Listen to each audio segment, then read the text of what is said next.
Eyewitness News. This is breaking news. First at 5, a new wildfire in Los Angeles County is exploding in size tonight and threatening the 5 freeway. Thanks for joining us. I'm Rochelle Murcia. And I'm Michael Patterson. The Hughes Fire is burning near Castaic, and it has already burned more than 8,000 acres and counting just about 2 hours after it started. That's more than a football field burned every 10 seconds. It has no containment and evacuations are currently underway. Here's a look at the evacuation map. Anyone around Castaic Lake is under a mandatory evacuation order going all the way over the 5 freeway and into Ventura County line. That order also includes the mouth of east of Pyramid Lake. We have team coverage tonight, but we start with Eyewitness News reporter Lena Folk, who is at the base of the Grapevine, where Highway Patrol is getting ready to address the media. Lena. Yeah, well, congested doesn't even begin to describe this traffic backup. We have drivers that are just bumper to bumper and getting turned around. The only exception is residents who live past the freeway, and they are showing their ID. But joining me now is CHP Officer DC Williams. DC, thank you for joining us today. Yeah, my pleasure. And just talk about the current situation. You know, what is going on? What can we expect to see? What's going on right now is that we have the southbound 5 shut down here at the Grapevine. So traffic is not going anywhere past here. They're having to turn around, go back, or find an alternate route to get back down towards LA. Yeah, absolutely. And you were mentioning to me that you think that this is going to last up until tomorrow, this closure. Is that right? There's a good chance it could be. We're hoping it doesn't, but it's a very fluent situation where the fire's moving, it's changing, it's got spot fires that are popping up. So we're not quite sure what's going to happen, but we know that the fire departments are working very hard to try to control this. Absolutely. And you also mentioned that the wind is not helping in this situation. Yeah. In this situation, I mean, it's changing directions, it's blowing ambers. So we're constantly watching what's going on and what's happening, where the fire is going, what direction it's going. So we've got our commanders are in contact with what's going on down in LA County and back and forth, so that way we can make the necessary arrangements and plans. Anything else that drivers should just be aware of going into? Just make sure that you're checking alternate routes, because you're going to have a lot of traffic if you're trying to get down towards LA or from LA up north. So just have a lot of patience and just drive safe. Thank you so much, DC. No problem. All right, and we'll be sure to have the latest updates, and we'll take you to the fire later on in this show, but at 6 o'clock we'll have more on that. But back to you guys in the desk. Reporting from the Grapevine, Lena Folk, Eyewitness News. All right, Lena, thank you so much. We want to take you now to a press conference that's happening right now with officials kind of describing and telling us the progress of this fire. Yeah, let's check in on that now. And into Thursday. The situation remains dynamic, and the fire remains a difficult fire to contain, although we are getting the upper hand. I would now like to invite up Los Angeles County Sheriff Robert Luna to give an update on evacuations and the closure of the I-5. Thank you. Good evening to everybody, and thank you, Chief Maroney. So for us, obviously in unified command with our partners at the fire department from the very beginning of this fire incident, and right now the numbers that I have is that we have approximately 31,000 people who are affected by our evacuation orders, another 23,000 that are impacted by evacuation warnings. Along with the work that our deputies have been doing, and you've seen them going from neighborhood to neighborhood, making sure that we are protecting the neighborhoods to make sure nobody gets hurt, traffic ingress and egress, and also, unfortunately, when we talk about fires, our staff knows that immediately they start what we call looter suppression, just to make sure that no one's coming into the area to take advantage when people are evacuating their homes. So I want to make sure people know that if you leave your homes, there will be additional deputies working out there in the neighborhoods to make sure your homes are safe. In regards to staffing, we are staffing up. You hear sirens in the distance. They're not only fire apparatus, but you see deputies coming in from different parts of the county. You see our incident management team over my left shoulder setting up with the big trailers that will assume responsibility for this incident from the Sheriff's Department perspective, and again in unified command with all of our partners. We have what I estimate well over 400 personnel total regarding this incident and managing other incidences around the county of Los Angeles. I do want to bring your attention to the fact that during this incident, one of the areas that initially was an evacuation warning that did turn into an evacuation order was our Pitches Detention Center, which is not too far from here. The Pitches Detention Center has actually 3 different facilities. One of the facilities was evacuated. In discussing this with our partners from the fire department who are experts in this area, they recommended and we agreed that the one facility, PD South, would be evacuated. That had approximately 476 inmates. We moved those inmates to another facility on the campus. The other 2 campuses are structured much better than the one that we evacuated from. But total on the entire campus, we have approximately 4,500 inmates, a little over that. We do have a plan in place in case the fire conditions, our fire partners would advise if it gets worse, whether it's wind, whatever that may be, a plan in place to evacuate the rest of the inmates on the entire facility if we absolutely had to. Other than that, it's a newer incident and it's evolving. It's going to change. We're ready for just about anything, which, by the way, includes being prepared for any other incident that would break, God forbid, anywhere in the county of Los Angeles. I do want to report that the 5 freeway has been closed, but I'm told that after this press conference, for a variety of reasons, we will reopen the freeway so that people can go back and forth. Again, I do want to reiterate that if you do not live in this area and you're following the smoke, you want to go see what the firefighters are doing, turn on the television set. Do not drive into these areas. You are impacting the ingress and egress of emergency vehicles. We don't need more traffic. We want less traffic. We don't want you walking around in the impacted areas to impact the community members who live here. And with that, I'm going to introduce Chief Robert Garcia from the U.S. Forest Service.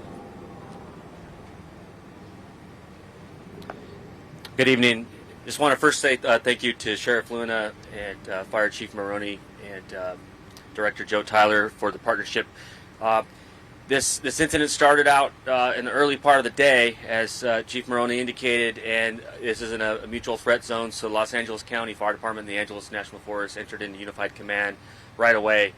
And I also want to say how extremely proud I am of the way our responders moved into this area and established command and really established some incident objectives working together.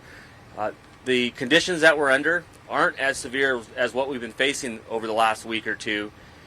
But what you saw today is indicative of the conditions that we're in terms of the vegetation.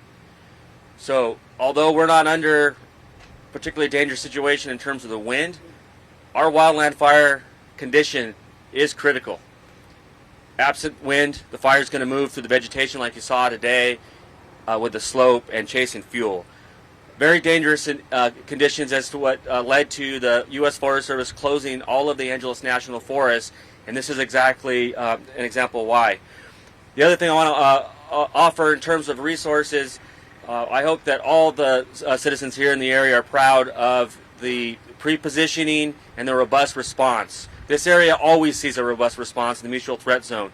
But our incidents between the Eaton and the Palisades, our local mobilization centers, our pre-positioned resources put us in a position for multiple waves of surge resources, both engine crews on the ground, hand crews, bulldozers, and aircraft. And so the response you see is a result of the local cooperation and the local pre-planning in the geographic area, not only within the LA area, but also with our partners in the state of California to ensure that we are prepared for what we're now facing. With that, I'm going to turn over the mic to the director of CAL FIRE from Sacramento, Director Joe Tyler.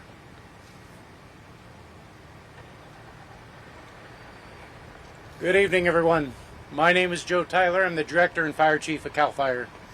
Normally, my office is located in Sacramento, but I have found the need over the last 2 weeks to spend my time here in the greater Los Angeles area. We have been impacted significantly over the last 2 weeks, as we all know, related to the Palisades fire, the Eaton fire, the Hearst fire, the Lydia fire. And as we continue through these weather conditions, we recognize that it's not over yet. We recognize that we still have a couple of days to go. So the state of California brings its full force of the women and men of CAL FIRE, supporting the Los Angeles County Fire Department, our local fire agencies, the Angeles National Forest and the Forest Service abroad, as well as our law enforcement partners who are doing so much to respond to all of these emergencies together.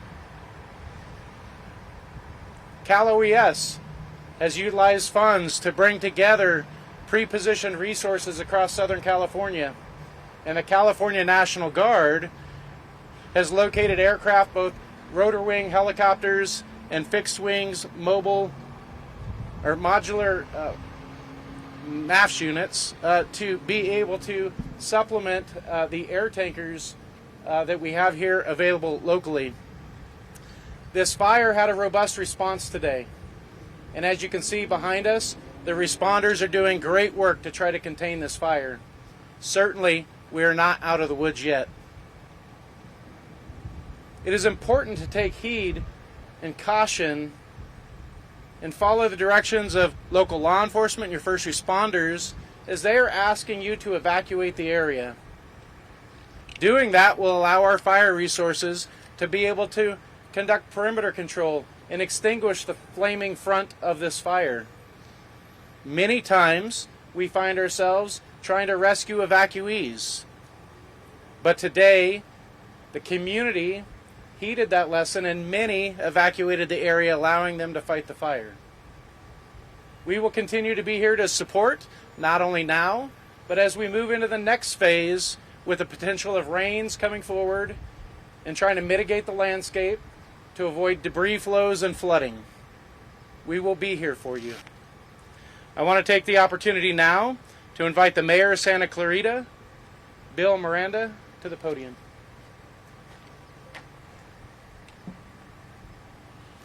Thank you very much. I'm City of Santa Clarita Mayor Bill Miranda. We just cannot say enough about the work our first responders have done over the past couple of weeks and the work that they are currently doing just north of the city. In the wake of the devastation that tore through Los Angeles, claiming homes and lives, understandably, everyone is on heightened alert and all too aware of the damage these fires can cause.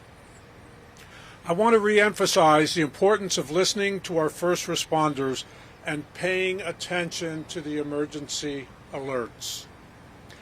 If your area is under evacuation warning or order, please, if it's a warning, prepare to evacuate. If it's an order, evacuate now. Don't wait 10 minutes and see what's going to happen. Nothing's going to happen. Nothing's going to change in 10 minutes. We want you to evacuate now. Do not hesitate. Do not stay. Grab the necessary items and leave as quickly as you can. And when we mention grab the necessary items, we're talking about critical papers. And so we're going to wrap up this coverage here of this press conference with officials in the Los Angeles and the Santa Clarita area giving a briefing on the Hughes Fire now. One of the big takeaways from this, more than 50,000 people either under evacuation orders or warnings in that region. Yeah, 23,000 people already evacuated that area, and they're talking about just how you have to listen to those evacuation orders and get out of there in that time. They have not said anything, though, about any structures that have burned or anything like that, just that they're making progress, and they're very optimistic, is what I was taking from this press conference, that they're getting this thing under control. And Eyewitness News reporter Will Silverstein is outside Castaic on the other side of where that press conference was just held. And Will, what does it look like out there? It is very smoky and it's very windy too. You can see my hair blowing all over my face, and we want to just talk to you about the size of this fire. We're talking about those 50,000 people under those orders and warnings.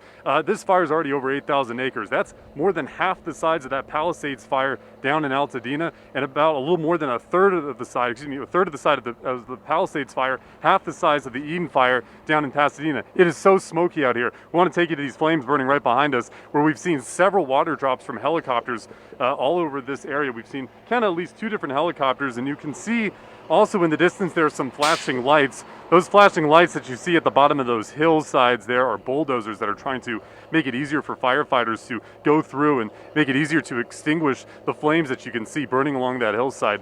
Those flames have held pretty steady. A lot of times these firefighters will set a fire line that runs up against that line. The flames will start to burn up. They'll flare up like what you can see there, and then you'll see those water drops coming in. We haven't seen any in a little while, but when we think about water drops in a great area to be in as far as proximity to water, remember this is burning near Lake Castaic, 11,000 acres of water that we can see where helicopters can easily get water from, drain, and come over this way. Of course, the big question about whether people can get in and out of that area still remains as optimistic as these crews look. And we think about proximity. What's the proximity to the 5 freeway? Well, I can see the 5 freeway if I look over to my left. It is that close. It's within a half mile from the 5. That's how close these flames are to the 5. And we want to talk about the 5 freeway in the sense that why is it closed? This huge stretch of miles, several miles of stretch closed, even when the fire is not too close to it. Well, there's not many places to evacuate from the 5 freeway. So if this fire jumps onto the 5, we're thinking about the ability to not be able to get out from where we are on the highway. You don't have that easy access to go. You're looking at exits at perhaps Lebec and Gorman with the closure here in the Castaic. And then as we head further down to where the Grapevine is, the base there, the only way to really get around it is to go that path, which is the 166 to the 33, which takes you from Taft to Maricopa and all the way over to Ojai, California, which is of course in Ventura County, the next closest area to Los Angeles County. But we're thinking about lots of smoke out this way. Some gusts, not as bad as I think it had been earlier in the day, as this fire now we're getting word that it grows to over 9,000 acres, and really it's been a sight to see. And one of the biggest things we've been talking about are these pre-positioned assets, these things that Governor Newsom says he wants these crews here in the area and staying in the area in case there were any flare-ups with the Eden or the Palisades fire. And sure enough, it's this fire that occurs here, the Hughes Fire in Santa Clarita. And pre-positioned assets, we're talking about bulldozers and helicopters that can drop water and tanker jets that are already here in the area. You can only imagine what this situation would be like if all those assets from around the state weren't here in Southern California, and how fast this could have reached the 5 freeway. And of course the potential is still there too. And a lot of crews from out of the county and outside of Southern California are here too. We've seen Merced County Fire drive by. Earlier on the freeway I was seeing a Sacramento Fire truck, and also from Truckee way up north near Lake Tahoe area. So lots of crews in this area still that have been positioned here since the Palisades and Eden fires of last week. And of course, how atypical is this to be outside of that normal fire season window and to still see all these fires popping up around Southern California. Rochelle, Michael. All right, thank you, Will, reporting live from the fire line there. And we're just learning that the Hughes Fire has now grown to 9,400 acres. For a look at what this fire looked like earlier, we turn things over to Jasmine Veal with our CBS station in Los Angeles. Yeah, I mean, look at how windy it is. We are here at the top of Ridge Route Road on the other side of Lake Castaic, and look at the flames. We wanted to give you this view. We're parked here next to LA County firefighters, and they are here based in front of the fire because they say if the winds shift again, they got to be ready. So we are here with a lot of crews on Ridge Route Road, and look at that. As the winds pick up, you can see it through all of that thick smoke where it is burning right near the lake. We were just down there in the community off of Lake Hughes Road where people were packing up. And up here, just a lot of the LA County firefighters making their way now, they told me, back toward the flames, back toward the firefight. Look at all these fire trucks passing me now. They were doing some structure protection, they said, in the Paradise Ranch community. That's where, further up the road from me, they were protecting some of the homes. But now the concern, as the winds continue to shift, blowing more south now, they're telling me, than southwest, they're making their way back toward it right now with this firefight. I've seen a few helicopters, fixed wing aircraft, but it is windy, and I'm not seeing any currently, but that just could be our viewpoint, right? Because the smoke is just so thick up here. But a lot of these firefighters say they've had a few days of rest. You know, they've cycled through with a lot of that help from out of state, from out of the country, and so that has given them a little bit of breathing room or some time to recuperate. And now yet again, here we are fighting another fire in these red flag conditions. But you can see there are not a lot of homes, and this is all open space right here. And so as we were driving up, firefighters telling me that they weren't obviously not too concerned about this. I mean, we have some of the power poles here, the utility infrastructure, but they really want to focus now where those flames have kind of switched back and burning down toward the Castaic community. I'll send it back to you guys as we're going to continue to make our way here along the Ridge Route Road and let you know. But yeah, when the winds pick up, this is the same situation. You know, they just become so erratic and can really move this fire fast.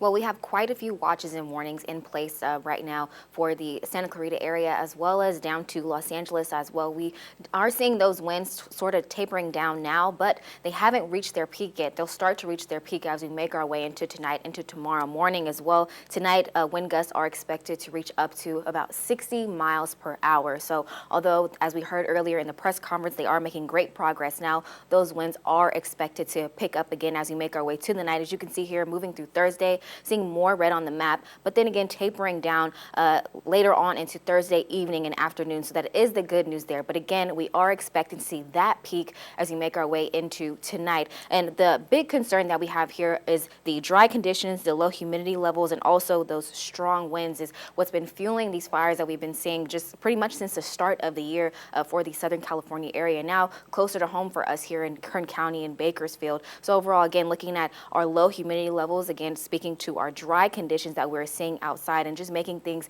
even more difficult in terms of fighting these fires. Also giving you a look now at the air quality in that area. The purple area is Santa Clarita. So again, we're looking at very unhealthy air quality conditions currently in the Santa Clarita area. We will take a closer look at conditions changing for us here in Bakersfield later on this weekend, coming up in your full weather forecast. But Michael, Rochelle, back to you.